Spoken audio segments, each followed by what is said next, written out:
Hi everyone, welcome back to my channel UPSC is Easy. We're going to continue with chapter Advent of Europeans, which is a part of your pre-1857 from Spectrum, right? I know कि ये बहुत दिन से pending है, but don't you worry, we'll complete this as well. ये lecture हम इसलिए ले रहे हैं ताकि थोड़ा सा हम वो पार्ट भी कवर कर पाए. इसके लिए ज़्यादा आप लोड मत लो, इसको रिलैक्स होके करो. मेन जो हिस्ट्री में इंपॉर्टेंट है, मॉडर्न हिस्ट्री में, वो पार्ट हम कर चुके हैं. अब जो प्री 1857 है वो पार्ट हम कर रहे हैं, राइट? तो पोर्चुगीज हमने कवर किया था. अब जो हम डच शुरू करने वाले हैं, राइट? तो बट हम सिग्निफिकेंस ऑफ पोर्चुगीज एक और बार देख लेते हैं, राइट? वो इसलिए हम देख रहे हैं क्योंकि ये मीन्स के लिए बहुत इंपॉर्टेंट है, एक्सट्रीमली इंपॉर्टेंट है, जैसे पेपर्स आते हैं, राइट? ऑल्सो मुझे सेटिस्फैक्शन नहीं मिला था लास्ट लेक्चर में जो भी मैंने सिग्निफिकेंस बताए थे उसमें, तो आज एक और बार कर लेते हैं. सबसे पहले अगर आप देखें पोर्चुगीज, इन्होंने स्टार्ट किया था यूरोपियन एरा, राइट? आपको पता होगा नेवल पावर. इंडिया में अगर आप नेवल पावर की बात करें तो चोलास के पास ये नेवल पावर थी, बट ये फर्स्ट फॉरेनर्स थे जो बाय द वे ऑफ सी आए थे ट्रेड के लिए, और इनके पास जो नेवल पावर है वो भी अनपैरेलल्ड थी. आपको पता है कि इनके शिप्स के ऊपर कैनन्स थे. अगर शिप्स के ऊपर कैनन्स है तो ऑब्वियसली ये अपनी एनिमीज को थ्रेट तो कर पाएंगे ना, ठीक है?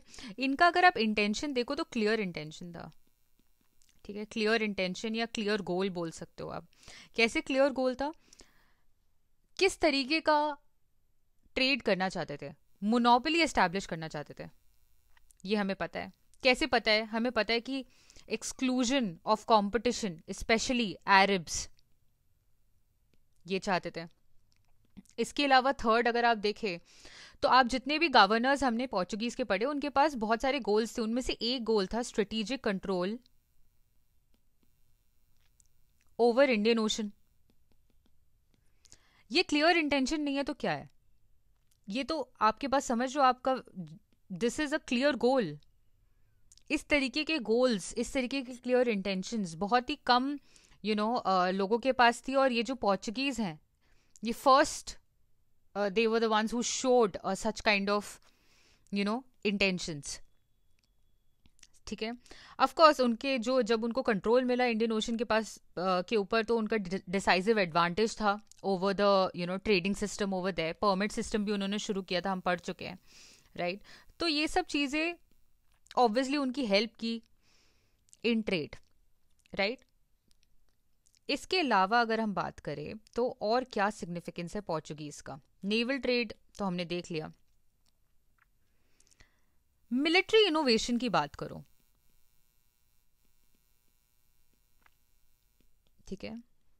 मिलिट्री इनोवेशन में आपको पता है बॉडी आर्मर का यूज करना, मैच लॉक मैन का यूज करना, right? Guns landed from ships, right?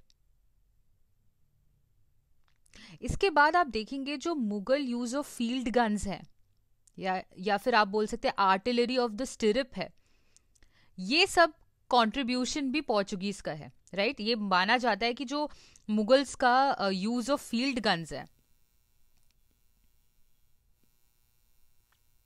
Right, and artillery of stirrup, ये भी कंट्रीब्यूशन माना जाता है कि पोर्चुगीज का है, राइट? और इम्पॉर्टेंट अगर आपके दिमाग में कोई कंट्रीब्यूशन आ रहा है, एक और अगर हम मिलिट्री कंट्रीब्यूशन देखें जो कि सबसे इम्पॉर्टेंट एग्जाम्पल है, वो है system of drilling groups of infantry, ठीक है? System of drilling groups of infantry, ये जो है आप इसकी पिक्चर्स देख सकते हैं, राइट? आपको समझ में आएगा कि ये कैसा कंट्रीब्यूशन था, राइट? आप देखेंगे कि ये actually based on Spanish model था जो यूज हुआ इन 1630s. किस लिए यूज हुआ था? टू काउंटर डच, ठीक है? डच को काउंटर करने के लिए यूज किया था. ठीक है। इसके बाद ये जो सिस्टम है आप लेटर देखेंगे, it was used by French, then it was used by Marathas and Sikhs, right. तो एक तरीके से ये सिस्टम फेमस करने का काम पोर्चुगीज का था। कंट्रीब्यूशन जो है आप पोर्चुगीज को दे सकते हो, राइट। शिप्स तो आपको पता ही है कि शिप्स में क्या क्या इनकी कॉन्ट्रीब्यूशंस थी। मल्टी डेक शिप होती थी इनकी,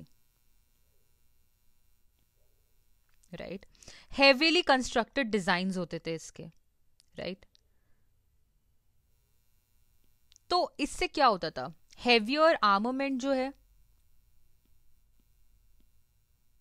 उसको कैरी कर पाते थे, बेटर सेलिंग कर पाते थे, राइट।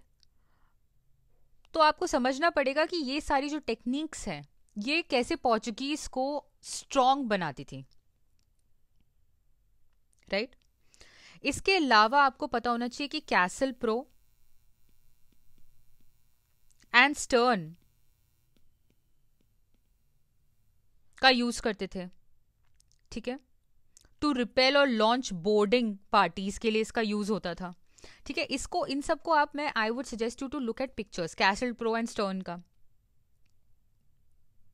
ठीक है।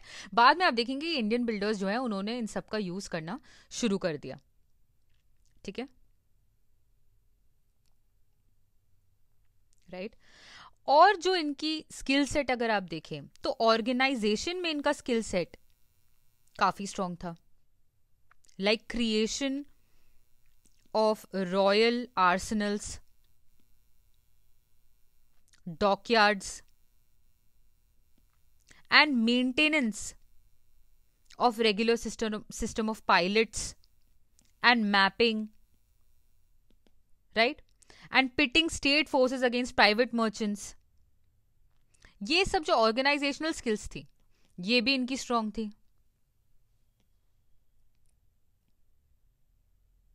राइट। आपको ये समझना पड़ेगा कि ये माना जाता है कि जो मुगल्स हैं एंड जो मराठास हैं इन्होंने सर्टेनली पोर्चुगीज से बहुत कुछ सीखा, बट आप जब यूरोपियंस देखेंगे और जो इसके बाद आए स्पेशली डच, इंग्लिश जो एशिया आए इनके बाद, उन्होंने भी इनसे बहुत सारी चीजें अडॉप्ट की, राइट। इसके अलावा बहुत सारी सिग्निफिकेंस जब आप लिखते हैं कोई भी आंसर में तो पॉजिटिव नेगेटिव दोनों सिग्निफिकेंस लिखते हैं, राइट। तो इसमें पॉजिटिव नेगेटिव पॉइंट्स दोनों आ रहे हैं, ये आपको ध्यान देना है, राइट। पॉजिटिव्स में अगर आप देखें तो art of silver Smith, gold Smith, ये सब आपको गोवा में देखने को मिला, राइट।